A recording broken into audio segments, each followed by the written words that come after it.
Alors, rebonjour à toutes et à tous. Je vous présente les invités à notre table ce matin. À l'extrême gauche, Amin Sadrahi, qui est producteur du film. Il avait déjà travaillé avec Monsieur Rassoulov sur Le diable n'existe pas.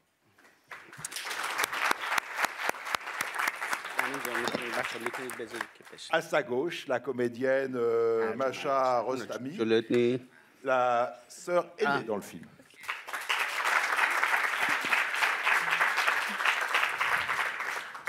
À la droite de Monsieur Rassoulov, l'autre comédienne qui joue l'autre sœur, la Benjamin, c'est Aré Maleki.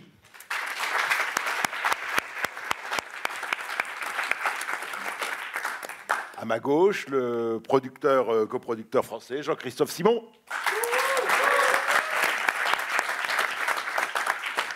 Et au centre de la table, le réalisateur, Monsieur Mohamed Rassoulov, une dizaine de films, tous les longs-métrages,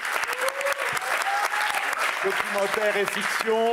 Et je vous rappelle qu'il avait été primé au Certain Regard en 2017, ici même pour Un homme intègre, et que son précédent film, Le diable n'existe pas, avait eu l'Ours d'Or à Berlin en 2020.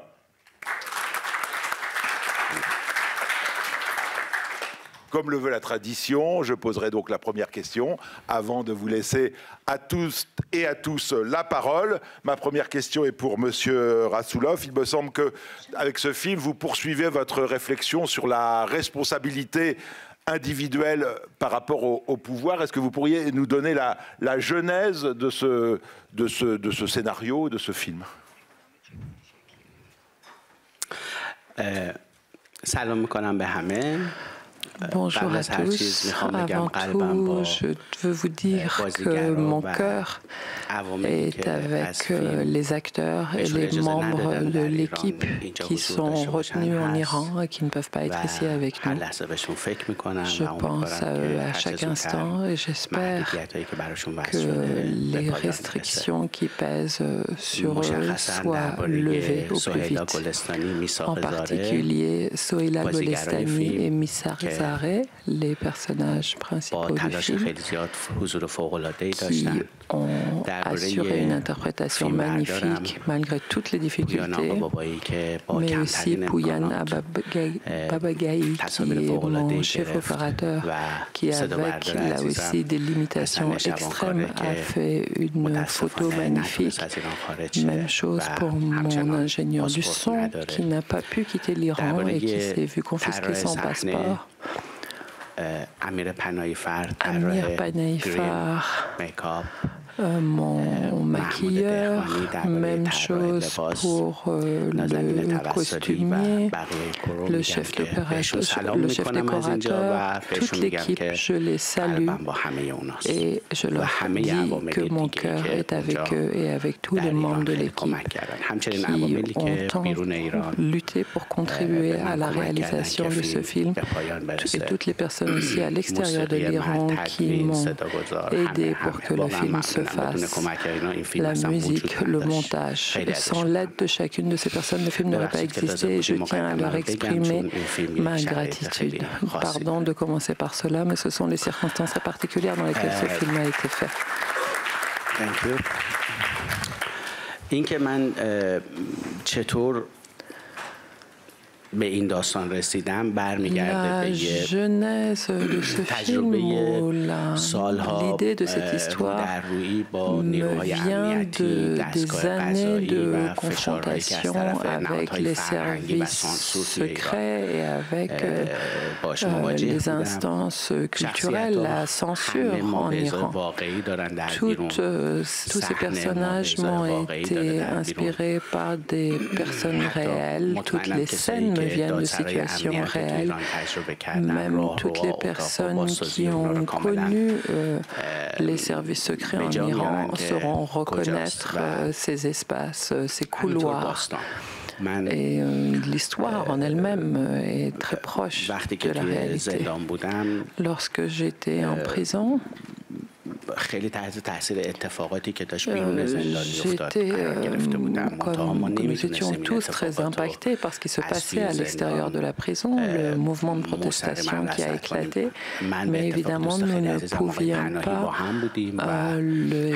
en témoigner directement. Nous étions avec mon cher ami Jafar Panahi en prison et nous parlions beaucoup de ce qui se passait à l'extérieur des murs de la prison. Et un jour, il y avait parmi nous un prisonnier politique qui avait entamé une grève de la faim et dont l'état empirait. Il risquait de mourir. Et nous étions dans la cellule de ce détenu quand sont arrivés des responsables de l'administration pénitentiaire pour examiner son cas. Parce qu'ils se demandaient s'il était vraiment en danger. Et parmi ces responsables, ces autorités pénitentiaires ou judiciaires, l'un d'entre eux m'a pris à part et il m'a donné un stylo en cadeau. کمی بعد گفت که من هر روز که وارد زندان میشم il m'a dit, vous savez, chaque jour quand j'entre dans cette prison, je regarde cette porte, c'était une immense porte cochère, en me demandant quel sera le jour où je me pendrai devant cette porte. Et il m'a dit, tous mes enfants me demandent tous les jours, qu'est-ce que tu fais? À quoi consacres-tu tes journées? Et ça a été l'étincelle de départ pour moi pour créer cette histoire. Allez-y. سلام، بابک غفوری آذر هستم. تبریک میگم به همه عوامل فیلم. Je vous félicite tous pour ce film. J'ai deux questions. Un à l'actrice Madame Maleki et l'autre au réalisateur.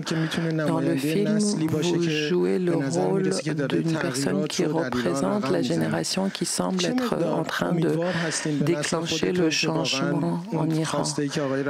Quel espoir vous avez pour que ce que Monsieur Rasulov a dit après la projection que l'oppression et la tyrannie cessent en Iran aboutissent. Et nous voyons dans les festivals internationaux des films qui peuvent prendre la suite de cette façon de faire du cinéma que vous avez lancé, qui est de faire des films sans demander des autorisations et en déjouant la censure. Est-ce que vous avez l'impression que ce chemin que vous avez entrepris aujourd'hui porte ses fruits ou qu'on est encore loin d'un cinéma libre en Iran?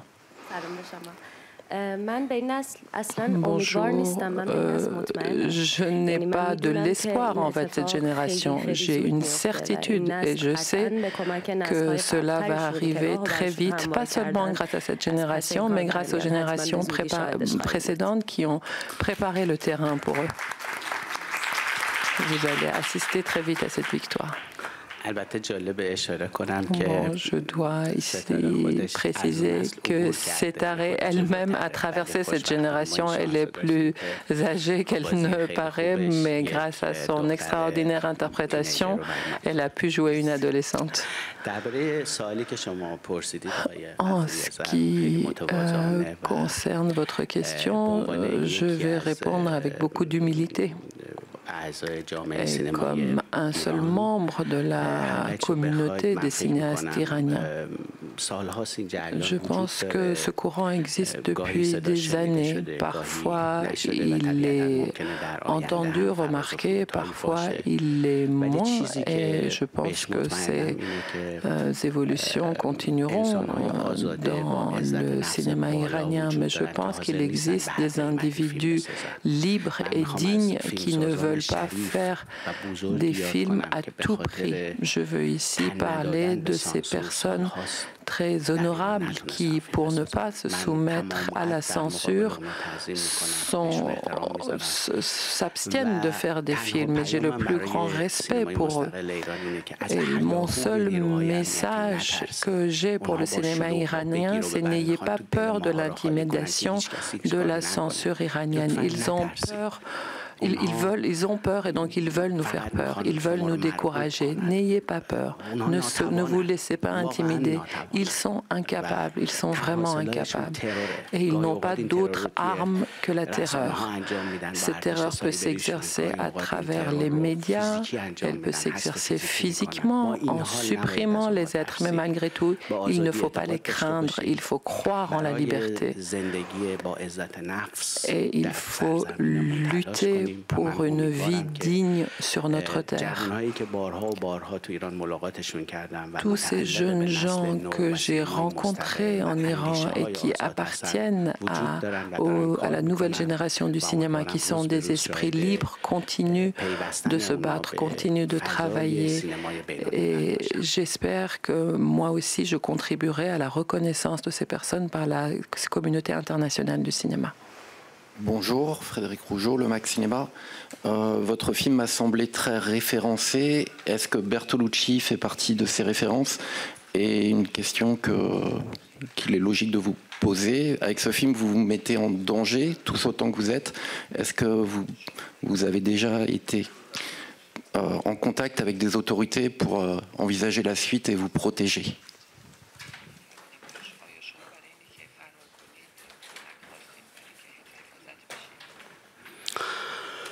Il n'y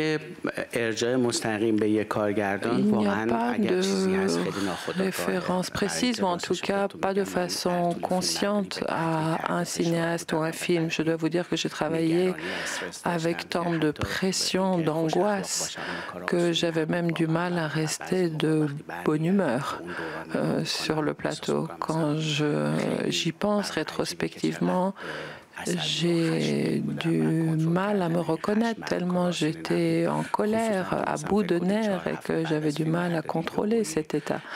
Surtout quand vous savez qu'au bout d'un tiers du tournage, j'ai reçu la nouvelle de ma condamnation à cette peine de prison, et donc je ne savais pas si je pouvais finir le film. Donc très sincèrement, tout ce qui est en termes de mise en scène et de la façon dont j'ai réalisé ce film, ça a vraiment été des décisions extrêmement spontanées et inconscientes. J'ai complètement lâché prise sur ce plateau parce que je n'avais pas la capacité, les circonstances nécessaires pour avoir un comportement plus contrôlé. Est-ce que vous voulez bien me reposer cette question sur la protection au moment de partir? Je n'ai pas bien compris votre question. Sorry.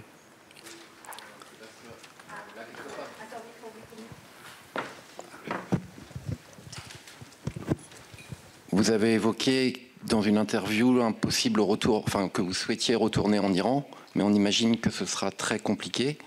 Et donc je voulais savoir si des autorités européennes ou mondiales vous assuraient une protection tout autant que vous êtes par rapport au fait que vous soyez en danger réellement avec ce film.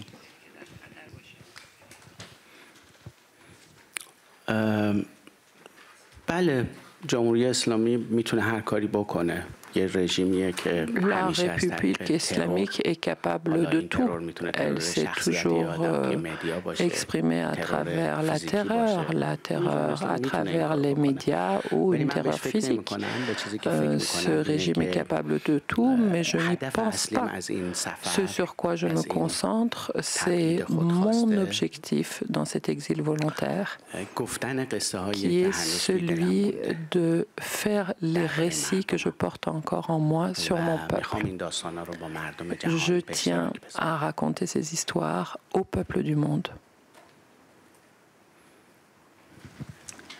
Hello, my name is Pam Serves from Ruda Media Network, a Kurdish media outlet. Une question de Turquie, du Kurdistan.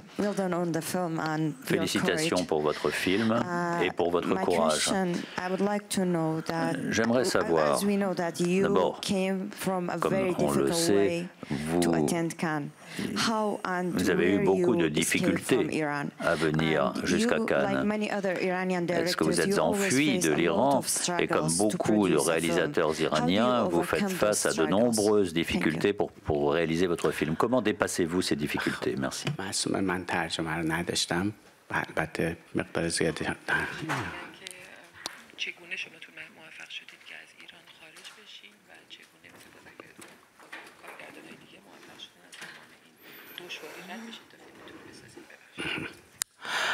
بله مرسی من دقیق قسمت دوم سوالتون متوجه نشده بودم. Merci, je n'avais pas bien compris la deuxième partie de la question. Comme je l'ai dit, c'était à la fin de la 4e semaine du tournage que j'ai su que j'étais condamnée à 8 ans de prison. Et je me demandais si je pouvais, je devais continuer ce tournage.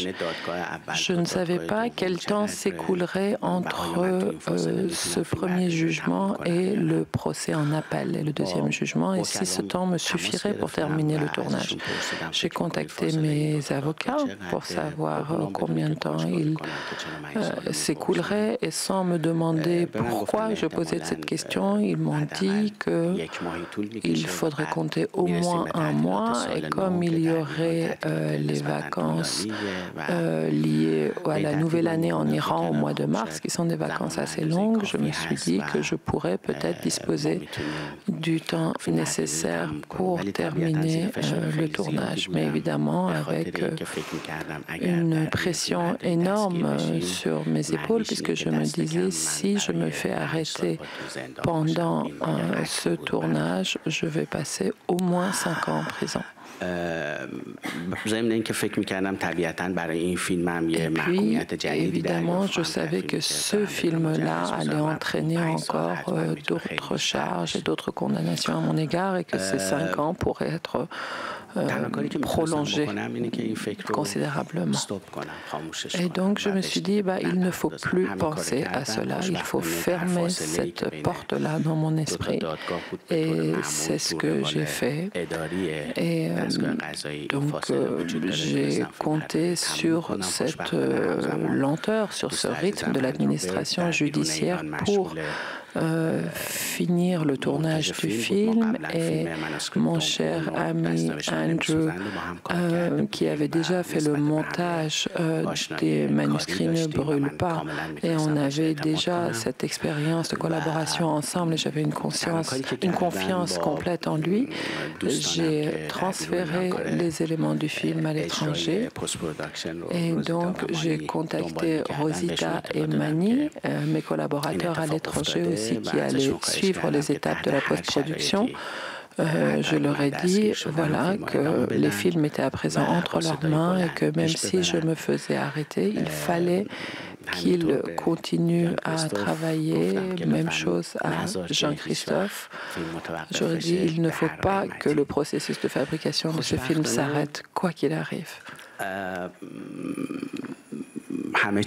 Et heureusement, tout s'est bien passé, et quelques jours après la nouvelle année, cette interruption, on m'a en effet fait savoir que le jugement était maintenu, et je savais qu'il me restait sans doute encore une semaine avant la mise en exécution de cette peine. Et tout s'est vraiment accéléré, et tout est devenu plus compliqué. Et nous avons su que l'existence de notre film avait été ébruitée, et que donc les services secrets allaient pouvoir un jour à l'autre arrêter les membres de l'équipe. Et donc il a fallu que je prenne une décision en quelques heures, que je me demande si je vais retourner en prison, ou si je quitte l'Iran géographique pour rejoindre l'Iran culturel qui existe au-delà de ses frontières. Et j'ai choisi cette deuxième possibilité. Il m'a fallu 2 heures pour prendre cette décision. J'ai marché un peu dans ma maison. J'ai dit au revoir à mes plantes que j'aime beaucoup, j'en ai beaucoup. Ce n'est pas simple comme décision, ce n'est même pas simple aujourd'hui de vous en parler. Mais il se trouve que la fenêtre de ma maison donne sur les montagnes où on voit le mur de la prison Evin. Beaucoup de mes amis sont derrière ce mur. J'ai regardé cette montagne, j'ai regardé ce mur, et puis je suis rentrée, j'ai abandonné tous mes outils électroniques et j'ai quitté ma maison avec un sac à dos. Un des bons côtés de la prison, c'est que vous rencontrez toutes sortes de gens, notamment des passeurs, des gens qui ont des contacts très utiles. Et c'est ainsi que j'ai pu prendre contact avec des personnes qui connaissaient ces passeurs et je leur ai dit que je devais partir. Ce sont des personnes en qui j'avais une confiance absolue. Et donc, c'est eux qui m'ont aidé à partir vers un endroit où j'étais en sécurité, près de la frontière. Ensuite, j'ai pu faire une traversée très longue à pied vers un pays frontalier que je ne peux pas nommer. Et là aussi, j'ai passé plusieurs jours dans un village de l'autre côté de la frontière. Et ensuite, il s'agissait de prendre contact avec un consul européen. Comme j'avais déjà vécu en Allemagne, je savais que j'avais un dossier, des documents là-bas. J'espérais que 7 ans après, ils aient encore une trace de mon identité. Donc je les ai contactés, ils ont pu confirmer mon identité grâce à mes empreintes digitales et donc ils m'ont aidé à quitter ce pays-là vers l'Allemagne. Et aussitôt que je suis arrivée en Allemagne, le lendemain, j'ai déclaré publiquement que j'étais partie. Donc, je l'ai déclaré sur les réseaux sociaux. Et ici, je tiens vraiment à remercier toutes les personnes qui m'ont aidé, moi et Setareh, qui a dû faire le même chemin. Elle aussi s'est vue confisquer son passeport à l'aéroport et a dû fuir clandestinement. Et je remercie beaucoup toutes les personnes qui nous ont permis de faire ce parcours-là. Et quant à votre deuxième question, lorsque vous vous trouvez face à des services secrets et que vous les fréquentez, vous apprenez à mieux les éviter. Quand vous comprenez ce que c'est par votre portable qui vous piste, vous apprenez à ne plus utiliser votre portable. Donc finalement, notre vie est assez proche que celle des gangsters, sauf que bon, on est des gangsters de cinéma. Mais c'est une blague qu'on se dit beaucoup pendant le tournage, que si on voulait déplacer de la cocaïne, dealer, ce serait plus simple. Amir, notre directeur de production, est ici. J'ai attrapé le Covid pendant le tournage. J'ai allé sur le plateau alors que j'avais 39 de fièvre. On en est arrivé à un point où on s'est dit, bon, ça va pas marcher. Moi, j'étais malade, tout allait mal, et en plus, nous étions dans une ville de province, puisqu'à l'hôpital, on vous demande vos papiers, et donc on saurait où je suis. Et ça mettrait complètement en péril le film. Et donc finalement, on a pu utiliser les papiers d'un villageois pour que je me fasse hospitaliser. Et donc quand j'étais dans cet état en prison, j'ai demandé à Amir quand est-ce qu'on va recevoir la cocaïne. Parce que c'est vraiment ça, c'est incroyable, c'est absurde que ce régime qui se présente comme le pouvoir suprême dans ce régime, l'état le plus fort de cette cette région a tellement peur de nos histoires? C'est vraiment une question à laquelle je n'ai toujours pas de réponse. Qu'est-ce qu'ils craignent? Pourquoi ils ont tant peur des histoires que l'on raconte? Mais tout ce qu'ils essayent de faire, c'est de réprimer le cinéma indépendant. Ils ont tellement peur du cinéma indépendant qu'ils sont prêts à payer des films, le prix pour un film de ce type pour qu'il n'y en ait pas d'autres. Je le redis encore aux cinéastes indépendants iraniens. Ne vous laissez pas impressionner par toute cette propagande et tous ces gestes d'intimidation du gouvernement iranien et de rester fidèles à leurs propres convictions, à leur propre liberté d'expression créative pour faire les films qu'ils veulent. کیمیا قربانی هستم خبرنگار ایران اینترنشنال خیلی ممنونم از حضورتون می‌خواستم بگم که وقتی که اون ویدیو رو منتشر کردین lorsque vous avez publié cette vidéo où vous sortiez de l'Iran on voyait un peu de neige sur les montagnes et la neige est le signe que le sommet est proche et aujourd'hui que j'ai vu d'autres films je me dis que vous avez atteint le sommet du courage et de la dignité. Une question courte. Dans vos derniers films, vous parliez vraiment de la banalité du mal. Dans Le diable n'existe pas. Alors qu'aujourd'hui, c'est le mal absolu que vous donnez à voir. Et ma deuxième question, c'est sur l'avenir du cinéma indépendant pour ceux qui restent en Iran, qui restent à l'intérieur des frontières de l'Iran. Quel est l'avenir de ce cinéma indépendant alors que l'on sait que, sauf de rares exceptions, ces films n'auront aucun retour financier, ils ne peuvent pas subsister. Et donc, ma dernière question, c'est une impression personnelle. Dans la chambre d'Iman me fait penser à une boutique, la façon dont les femmes sont enfermées dans cette maison-là, comme le fait qu'il n'y a aucune culture, aucun goût dans cette maison qui respire en termes de décoration. Il faut reposer ces questions l'une après l'autre parce qu'il y en a un peu trop, je vais les oublier. C'était quoi votre première question? Sur la banalité du mal. Pour moi, une question qui se pose vraiment, c'est les individus qui permettent la survie de ce système et quel est leur état d'esprit. Ce sont des êtres humains.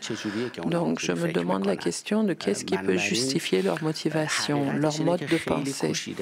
Et donc, je me suis vraiment appliqué à me consacrer aux dimensions psychologiques et des besoins individuels de ces personnes. Quel est leur cheminement pour se dévouer corps et âme à ce système? Comment est-ce qu'ils se convainquent, ils se persuadent de devoir contribuer à ce régime? Et donc j'ai essayé de recréer un personnage exemplaire de ce type d'individu. Et donc bien sûr, l'expérience de ces années de prison, de procès, d'interrogation m'ont aidé à connaître ces personnes. Parfois même de façon inconsciente, les noms que j'ai choisis pour les personnages m'ont été inspirés par exemple, un gardien lorsque j'étais à l'hôpital. Et ce n'est pas intentionnel, mais je me suis rendu compte moi-même que ces noms étaient apparus. Quelle était votre deuxième question?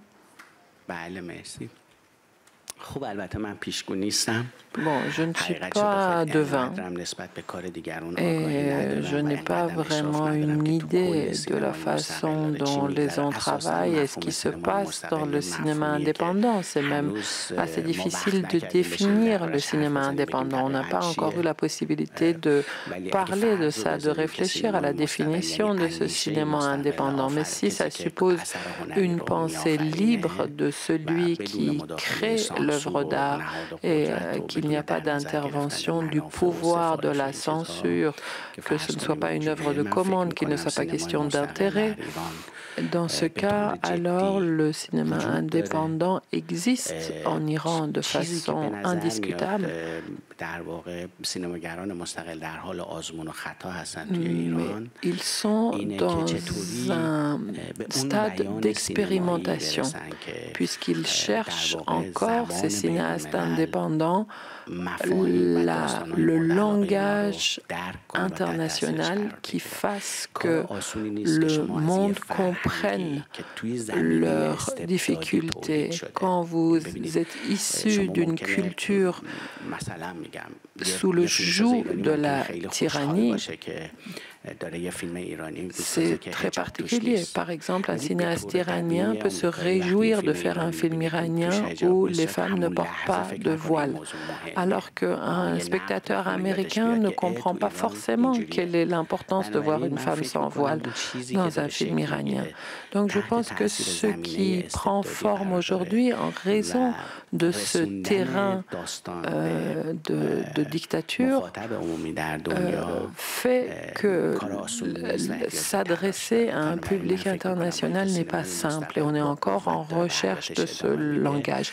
Malgré tout, ce cinéma indépendant vit de façon tout à fait ferme et installée, mais elle cherche encore son propre langage. Et oui, en effet, pour la troisième question, en effet, tout ce que j'ai observé dans les tribunaux, je les ai reconstitués et ce que vous dites de sa maison, etc., en effet, ça a été créé dans cet esprit-là avec mon chef décorateur. Eric Randolph from Agence France Presse, AFP. Can you tell us about the role of religion? Parler du rôle de la religion dans l'oppression que nous voyons dans le film et en quoi la religion joue un rôle dans l'oppression dans le pays et en quoi est-ce que cela a un impact sur la pratique religieuse des gens. Est-ce que la jeune génération en Iran a perdu toute foi dans la religion à la suite de cette répression? من فکر میکنم که بیایم یه خورده دایره رو تنگ‌تر کنیم و درباره مذهبی صحبت کنیم parle plus précisément, de façon plus ciblée à une religion qui est plutôt une idéologie politique. Ce n'est pas la religion au sens large. Si vous me demandez quel est le thème qui est vraiment au cœur de mon film, je vous dirais que c'est l'endoctrinement. Je ne sais pas comment on le dit vraiment dans une autre langue, mais en persan, l'endoctrinement, c'est littéralement que l'on donne son cerveau à un autre, que l'on laisse l'autre occuper sa tête, son cerveau. Et je crois que les personnes qui sont religieuses et qui veulent faire de la religion une arme politique pour obtenir le pouvoir et pénétrer les cerveaux des sujets le font de cette façon-là. Ils veulent occuper ces cerveaux en les endoctrinant.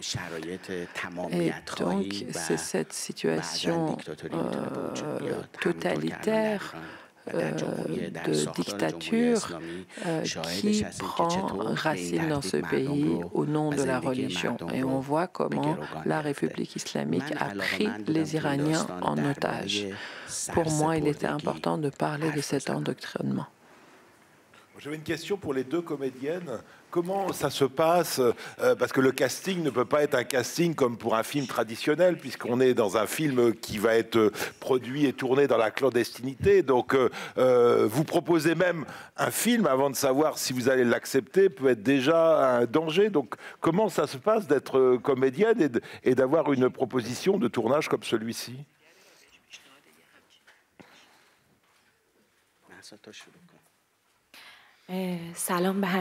Bonjour à tous. Avant tout, avant de répondre à votre question, je dois dire que c'est ma première expérience de long métrage. Donc j'ai été extrêmement privilégiée de vivre cette expérience devant la caméra de Mohamed Rasoulov. Donc, c'était en effet très difficile lorsque j'ai lu le scénario. Je me souviens qu'on m'a demandé d'aller dans une pièce, de lire le scénario et puis de sortir pour faire des lectures et en parler. Je n'avais rien mangé depuis le matin et on m'avait donné un petit pique-nique pour que je mange en même temps que je lis le scénario. Et puis moi, j'avais cet encas dans la main et je tournais les pages. Et je disais, oh là là, mais c'est pas possible. C'est le rôle dont j'ai toujours rêvé. Surtout depuis les événements, ces protestations auxquelles j'avais participé moi-même, où j'avais été blessée moi-même. Et pendant 2 semaines, en raison du choc que j'avais reçu, j'ai été chez des amis alités parce que j'étais incapable de me lever. Et donc, pour moi, ce film, ça a été la possibilité de pouvoir m'exprimer. Quel privilège j'ai eu de jouer un personnage qui avait quelque chose à dire et quelle chance j'ai eu de collaborer avec cet homme à mes côtés. Donc, c'était extrêmement difficile et encore aujourd'hui, j'ai l'impression que je dois me lever, je dois aller courir. J'ai du mal à tenir en place puisque pendant 3 mois, on a été très engagés, très impliqués dans ce projet, nous tous. Et puis après, toutes les complications pour quitter l'Iran. Et puis cet événement dont on a toujours rêvé, se retrouver au Festival de Cannes. Donc c'est une course constante. On a enduré beaucoup d'angoisse pendant ce tournage.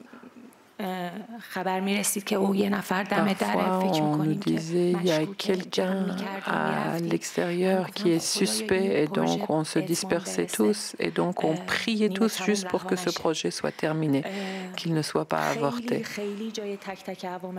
Et évidemment, là, on ressent beaucoup le manque des autres personnes à nos côtés, puisque tout le monde a été très engagé, tout le monde s'est donné entièrement. Et donc, ces photos ne compensent pas leur absence. C'est simplement un réconfort pour nous de nous dire qu'ils sont là, qu'on pense à eux. Et beaucoup nous ont dit, mais pourquoi vous n'êtes pas si heureux? Pourquoi vous n'allez pas devant les caméras?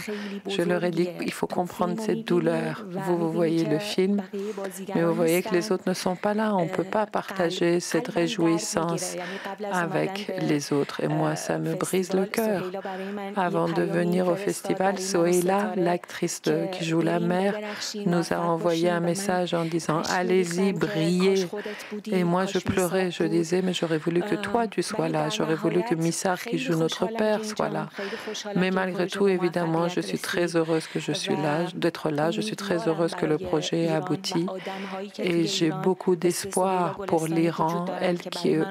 Je suis très heureuse qu'en Iran, il existe une femme comme Soheila qui représente pour moi, est un symbole de la résistance et de la patience et de l'endurance.